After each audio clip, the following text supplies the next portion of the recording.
the Jacksonville housing market, first quarter 2025. All right, how did it compare with the first quarter of 2024?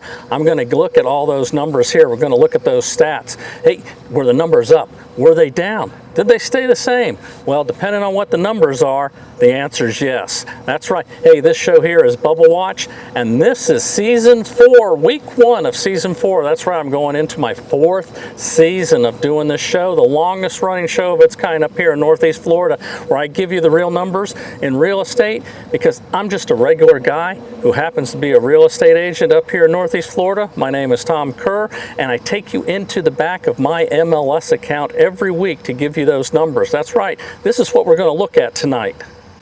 We're going to take a look at those active listings, which is our inventory. We're going to look and see how many sold in the last 7 days. We're also going to take a look and see how many are actively under contract, how many went pending in the last 7 days, and also take a look at those new home sales, see what their active inventory is and what they sold in the last 7 days also. Plus, I go over a whole lot more, and I'm going to show you the stats for those first quarters of 2025, compare it to 2024 here tonight. But while all that data, I export it from that MLS account, it goes into an Excel spreadsheet, which looks something like this, which is looks like a jumbled mess. I clean it up into my own Excel spreadsheet, which looks more like this, and makes it easier to look at and compare it week by week and also year by year. And also, that spreadsheet that I use on this show is also downloadable from a link that is in this video description. While all those numbers are crunching out, let's see what those interest rates did this last week. All right, here we are. We're going to look at the rates, and we're going to look at 3 sets. We're going to look at your conventional 30-year, as you see here. We're going to look at the FHA, and we're going to look at VA. On all these charts, we start off here at the bottom. This is where we left off last week, and then we'll end up at the top. And then we also show the differences over here with the arrows up or down during the week. All right, so here we are with the conventional 30-year. We see last week we were at 6.91. See some mixed arrows over here on the right. We end up at 6.94. So we did have a net increase. But look at that. Almost hit 7, 6.99. I mean, it wants to go to 7 so bad. All right, here we look at the FHA, which is generally less than your conventional.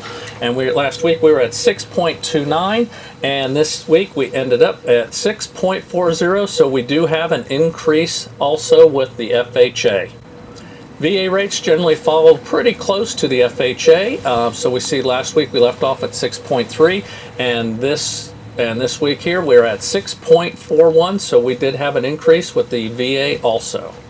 Well, for the most part, we're in the high 6s, and it's staying that way, and that's the trend as we're going. We're almost halfway through the year, and we're still up there. No relief in sight for that. But wait until you see these first quarter numbers too, okay?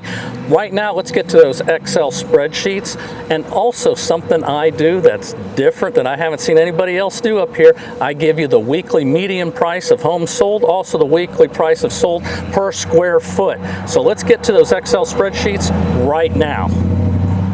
All right, here we are into my Excel spreadsheets. All right, and let me start off with this yellow column right here, and I'm going to do a brief explanation for those that are new to this show, as I always do every week.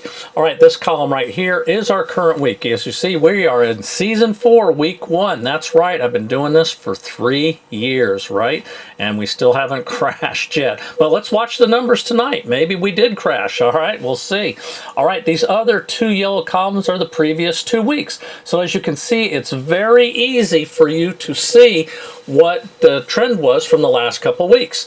Now, this white column to the direct side of the yellow column is last year at this time. Now, this makes it real easy to see where we were last year at this time. YOY is the percentage of difference between the last year and this time. This blue column is single-family homes. That's what SFH is. And since that's the biggest category, I pull that data out separately so you can see that. And we'll go through that.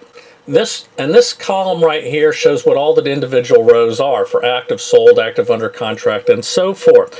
So let's start off at the top here of our current week and active listings, and that is our current inventory, 11,143, so that is up.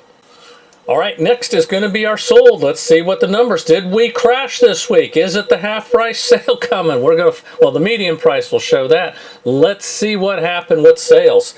490 sales are up from last week. I mean, down from that 2 weeks ago, definitely, but definitely up. But look at last year at this time, okay? We are down almost 13% from last year, okay? So it is quite a drop from there at this time. Although look at last week. Last week we were up 15%. So go figure. I'm telling you, this is a roller coaster. There's nothing consistent. That's why this crystal ball is broken. All right, active under contracts, 1,582. Those are people that signed contracts for homes with contingencies still. So the contingencies could be financing, home inspection, you know, appraisals, things like that. After the contingency clears, then it goes into pending status if the agent statuses it correctly. And so we had 359 went into pending status this week. That is definitely a big drop from the last couple of weeks, okay, as far as those that went pending, that were the contingencies passed. Just because it's pending doesn't mean it's going to close. And we see the total under contract, 1,941, and so that is actually down, okay, from the last couple weeks. Withdrawals, 81. These are active listings that cannot be shown. They have been taken off the showing list because could be somebody sick in the family, somebody's working at home, can't be disturbed, or they're doing repairs to the house. Expireds, 120. Now, expireds are different from withdrawals in that expireds are off market. They did not sell. Either there was problems with the house, problems with the pricing, whatever, or sometimes people just decide they're not going to sell and take it off the market themselves. You know, they cut their contract short. All right, next up, what did the new homes do this week? 101. Okay. So this is an increase from last week. Still half from 2 weeks ago, all right, and still down from last year at this time. Inventory for new homes, 2,407. All right, you can see the single-family homes over there on the right in the blue. I'm not going to go through those individually, but what I am going to want you to notice is this orange box in both columns. That orange box represents the percentage of homes sold that are new. As you can see, 1/5 of all homes sold were new construction homes this last week.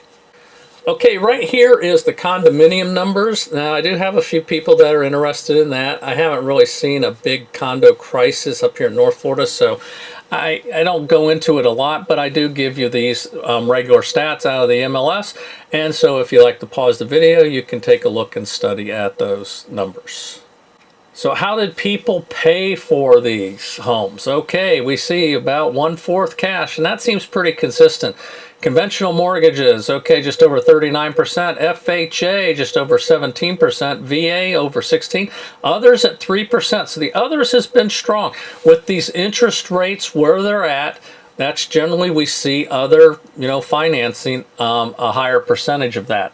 Now these numbers below, those represent the actual units that sold under those different categories. So you can see 120 units sold for cash, 192 conventional, and so on.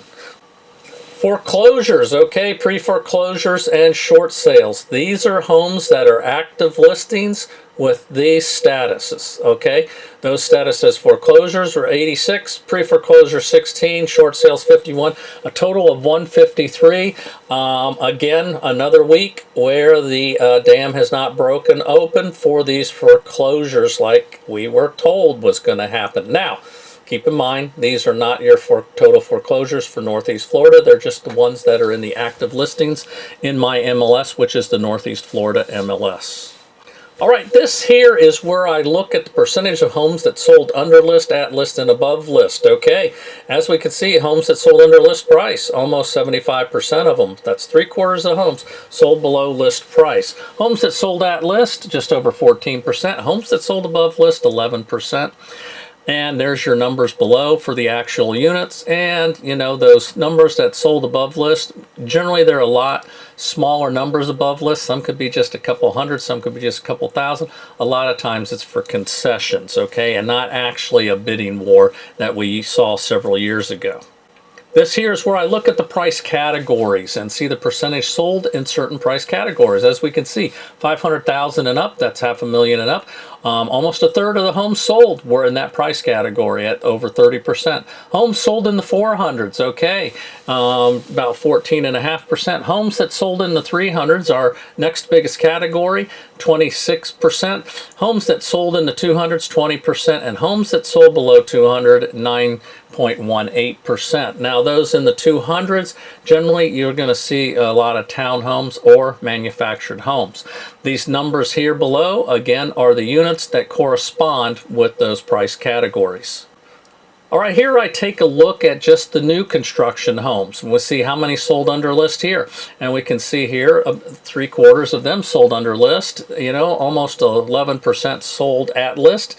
And almost 13% sold above list. I'm still always surprised when I see the above list on the new homes, but that's, you know, that's what it is. They're paying it. I get notified all the time with emails of new construction homes that sold in different developments. And yeah, there's a lot of them, you know, $500,000, $600,000, $700,000. They're moving out. And as you can see in that previous chart, you know, how many are $500,000 and above as far as total homes sold. Okay, here is what makes me a little more unique than others when it comes to the median prices, because I do this on a weekly basis. I break it down for you right next to each other, single family homes, townhomes, and condos. The median sales price for the last 7 days, and you can see for single family homes it was $397, $495, townhomes was $295, $100, and condos was $257,000 for your median sales price. The number right below them is the median sales price per square foot, and we can see single family homes came in at $212 a square foot, $192 for townhomes, and $216 for condos. And interestingly enough, as I pull this back so that you can look at these other weeks, look at last week, the price per square foot for single family homes and townhomes was exactly the same. And you can see, you know, pretty much these single family homes are in those upper 300s, and they've stayed there, fluctuated a little bit between the 375 and, you know, 397, but, you know, it's still up there. Okay, this here is where I take the data out of the Excel sheet and just, you know, trim it out just to show you what type of home, single families, condos, manufactured, townhomes, whatever, you're going to see in this column right here. The original list price, that's what they put it up for sale originally. The list price is what they lowered it to. The closed price is what it ended up selling for. And the difference is the difference between the sold price and the original list price right here. And then I also show you days on the market just for grins. Now, as usual, every week, I call it the clowns of the week, or clown of the week. In this case, it looks like we've got 2 clowns this week that put the data into the MLS incorrectly. Oh man, you know, one day I might just have to disclose who these clowns are, huh? But right now we're not, okay? It's honest mistakes, I'm sure, but they're just people in a hurry and not proofreading stuff. And what do I mean by that? Look at the original list price, $12,900,000. All right. Closed priced $1,209,000. Well, obviously that's not that, where it shows a difference of 11 million. What happened when you look at those numbers, they got a decimal point off. So basically this one here closed at, you know, at list price. The second one was close to it, moved the decimal over one. You basically got the same thing going on there also. And that is something why I like I do a median price, because even when you get a couple of these in there, it's not really affecting your median price. It might vary slightly because of the way median prices are, but if I was doing average prices, this would be a big problem, okay? But I don't do average price, I do median sales prices. And if you want to know the difference between median and average, then go ahead and Google it, look it up. There's a great explanation there on it. I'm not going to give a course on it tonight here. What I am going to do is scroll down so that you can look at all these, and you can pause this video if you'd like to slow down and study some of these numbers. Or if you would rather, this whole Excel spreadsheet, this exact one that I use on my show, is available for download with a link in the video description. That's right, you go to the description of this video and you'll see that. And there we go. When we see the zeros, that means that's the at list price, okay? And then when we get down here to the pluses, then those are the ones that sold above price, above the list price. And you can see there's a lot of them that are in the low thousands, okay? And then some of them start getting up there. Now, some of the bigger ones, those could have been multiple offer situations. Hey, if you like the way I put this show together with these numbers that I give you, showing you in this spreadsheet to make it easy for you to look at, and the data I provide every week, then just give me a thumbs up for this show. Also, if you'd like to be part of Bubble Watch Nation, this show comes out every Friday night at 6:30. Just hit that subscribe button. All right, now what we're going to do is look at what is called MLS Advantage. That's right. I look at, up here in the Jacksonville Metro, 9 counties, okay? These 9 counties that you see on this map. Some people say there's 5, some say 6, some say 7 there, but it's basically these 9 counties that make up this area. And all my data is from the Northeast Florida MLS, which is just what you saw, which is the MLS board I belong to, and it is the largest up here in North Florida. Now, there are smaller MLS boards all around here, okay, in these other counties. Now, what I do with MLS Advantage is I take the data of their sold data from these other boards all around the 9 counties and look at that total sales number. And then we look at, what I do is I put it into an Excel sheet by county so you can see where the most activity has been. We know St. Johns County has a lot of new construction. Flagler County's popular down there with Palm Coast and so on. Clay County has the rural area, of course, Jacksonville, Duval County. So I put all that into the spreadsheet for you to check out. So right now, let's look at MLS Advantage. All right, here I am into the MLS Advantage portion of my MLS account. And as you can see here, we look at the 9 counties: Baker, Union, Bradford, Clay, Nassau, Duval, St. Johns, Flagler, and Putnam. I then go over here to the search button and hit that. And that gives us 655 properties.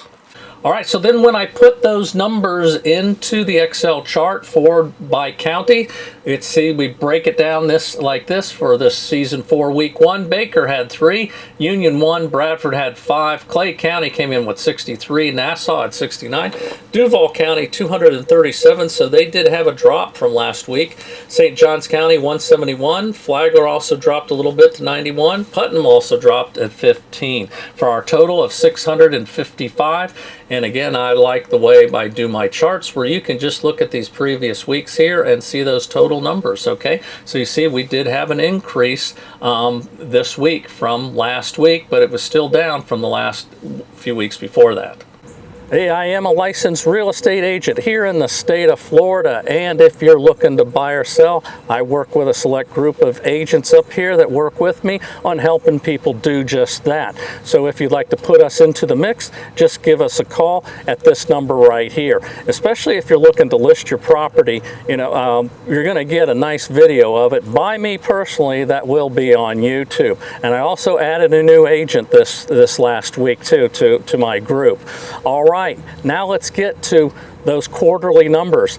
All right, let's look at this chart from Florida Realtors. Okay, as you can see here, they basically go 1, 2, 3, 4, 5 counties. Like I said, some people have different counties. Now, I don't understand that, why they don't put in Union and Bradford, which is right there above and below Baker, why they don't have Putnam right below Clay and next to St. Johns, and then I add Flagler, because it is on the tail end of all this. But regardless, they're looking at these counties right here that you see, okay, these 5 counties, and it's the Jacksonville MSA. MSA stands for your Metro Statistical Area, okay, which is basically your metro area. Now, this is the first quarter Jacksonville single-family homes, okay? I'm not going to go into a lot of details of a lot of things. I just want to give you an idea of what's going on. All right, so here we look at, you see this column here has the first quarter 2025. Here's the column that says the first quarter 2024. And then the difference between them is the percentage over here in this column. So what we've got right now, let's look at the top one there, closed sales. We see that the sales are down for this quarter from last year. Okay, no surprise there. If you've been following my show, you do see that, although we have some blips where it's up and down. Okay, next we're going to look at, median sales price. Check this out. Okay, in the first quarter of 2024, now this is for the whole state. Well, no, this is for, I'm sorry, This is for Jacksonville, okay, area, okay, these counties, 390,000. What's the difference in the first quarter 25? Basically the same, $5 difference. So the price of the homes has basically not go down. Yes, we have seen some areas where there is, some drops. There's also some drops in new construction. They've got deals too, and that does drive a lot of things, and in certain pockets in certain areas, but for the most part, the prices have stayed the same. And if you've been out there looking to buy a house, you know this. And that's actually good news for sellers though right now, because there are some, even though sales are down, people are still buying homes, okay? They go into a lot more data like median time to contract a sale and things like that, pending and things, and I'll just let you look at this chart, as you want. The next thing we're going to get to here is the new listings, okay? So right there you see listings is up, so that is your inventory, okay? And the inventory is up, but the price and the sales are down, but the prices have stayed the same. They're still up there. Well, let me show you. It's this driving indicator right here. Month supply of inventory. Last quarter, 3.4. This quarter, 4.4, which is good, okay? That's a whole month supply up. But we really probably won't see a dramatic change unless there is an economic collapse, okay, which I'm not seeing right now. Some people are saying that the half-price sale is coming. I haven't seen it, but we will see reductions of stuff when that month's inventory gets up to 6 or 7, okay?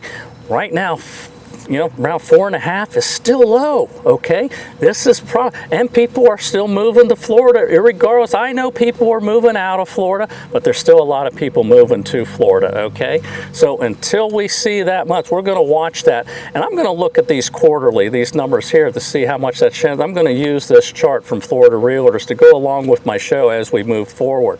So as you can see, all these numbers here every week, I'm bringing them to you, the real numbers, in real estate out of my MLS. And hopefully it'll give you something to work with on making your decision. Also remember, contact us if you're looking to buy or sell up here in North Florida. And right now, this is season 4, week 1, and it is in the can. And until next week, I'm out of here.